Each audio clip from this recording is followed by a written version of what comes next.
You know, it's funny, some of the things that'll trigger a memory. You can smell a certain smell in the air, a certain type of food. Uh, you see certain things, obviously, and of course, music is a big, big thing for me that triggers memories. I love music. I love country and western music, and to be even more specific, I love the country and western, the Texas country music scene.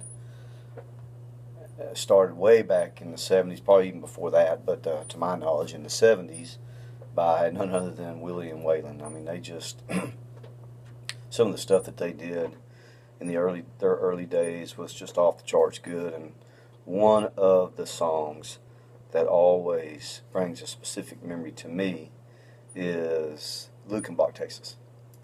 And I got to tell you a story about why Luckenbach, Texas just just brings almost a tear to my eye. I mean, it's kind of funny that was what it is, but it puts a lump in my throat, whatever you want to say. But when I was 16 years old, I had a 68 Ford pickup, a white plain Jane 68 Ford pickup. And of course, this was the days before the king cabs and the crew cabs and all stuff. So it was just a single cab bench seat that held three people comfortably. Of course, at 16 in the 70s, it was not unusual to pack 4 or even 5 people in that truck and go off into the wild blue yonder. I had a lot of adventures in the front seat of that truck. Let me tell you, I had a lot of fun in that truck. And one of the things that I did, me and Johnny Langston, Mike Green, and Mike Driscoll, we all loaded up on a winter day, or winter evening. It was a Friday night after school. We loaded up and we had this epic road trip to Kerrville, Texas. It was a big thing for me because I just always loved going to Kerrville. It's where I'm from. And I think it was a big thing. It was a big thing for Mike Green, I think, because he was younger. He was only like 14 years old, 15 maybe, and it was just a big thing to go out with the guys, like his first outing, out into the world, kind of, so to speak. And I won't tell you everything that happened on the trip, but it was just an awesome, awesome trip, and we had so much fun. And of course, we were young guys in the 70s, so we were drinking beer and chasing girls. Let's just leave it at that. And we had, just a great time. Well, at that time, I guess it was 1977. I remember it was real close to Christmas time. So late November to mid-December, somewhere in there. And at the time, Luckenbach, Texas, the song was a big song. I mean, I guess it was like the #1 song in country and western music for a long time about that time. And it was a great song. And although I was from Kerrville, I had never heard of Luckenbach, and Luckenbach is just 40, 50, 60 miles from Kerrville. So, I'd never heard of Luckenbach until the song came out.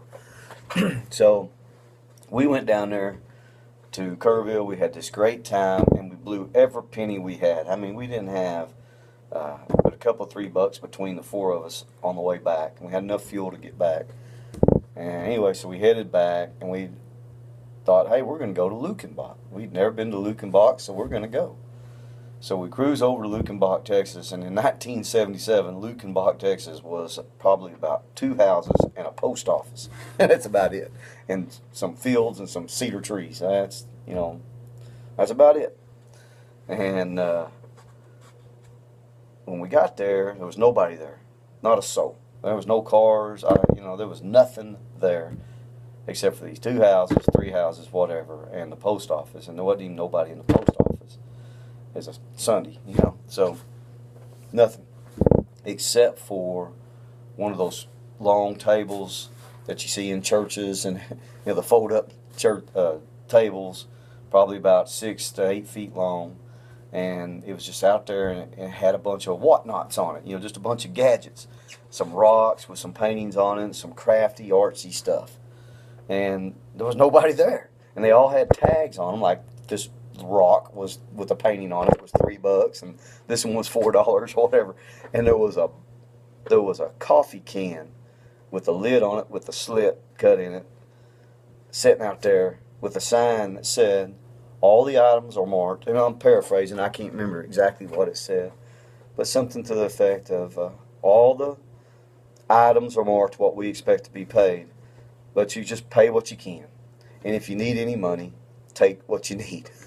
So you look in the box, I mean the coffee can, and there was probably, and we didn't count it, but there was probably 40, 50, 60, maybe $100 in there. And it was just sitting there. And I don't know if somebody was watching us to see if we'd take the money or what, I don't know, but we didn't. You know, we were some honest guys, and we dug through our pockets. We wanted something to remember the trip. And we found a rock, I don't know, it was like $4, $5, $6 for that rock. And we had close to it. You know, we had, let's say the rock was $6, and we had $3.50 or $4 between the four of us. So whatever I can't remember the exact numbers, but we pooled our money. We put what we could in the coffee can, and we took the rock. And we gave it to Mike Green because it was his big outing, you know, his big thing. He had a blast, let me tell you. He had a lot of fun. So we gave him the rock to remember the trip. And for those of you who don't know, I mean, anybody watching this that knows me knows Mike Green was killed in an accident at work several years later, 4 or 5 years later, when he was 19 or 20 years old. And his mom and dad, he still lived with his mom and dad at the time. He was not married yet, single guy. And, you know, that rock was in his room, and that's where it stayed until Mr. and Mrs. Green sold the house, and they took that rock with them, you know. Well, several years later, Mr. Green passed away, and I went to the funeral. And it had been a long time since I had seen Mrs. Green. Was talking to her, and somehow or other the rock came up. And I said, I wonder whatever happened to that rock. And she said, well, I don't know. I mean, it's probably boxed up in all Mike's stuff. I tried to keep in contact with Miss Green. I'd talk to her on the phone, you know, once or twice a year or something. And at one of our conversations on the phone, she said that she had found that rock and she would like for me to have it. So I went down and I got that rock, and I still have it. I don't have it with me right now. I wished I did so I could show you, but I still have that rock, and it's one of my, one of my precious, precious items that I have in my life, and it means a lot to me. So now every time I hear that song, Luckenbach, Texas, I think about that trip and about that rock and about Mike Green and about, Mike Driscoll and John Langston too. People who are very dear to me. And anyway, I heard that song today and thought I would share that story with you. God love you.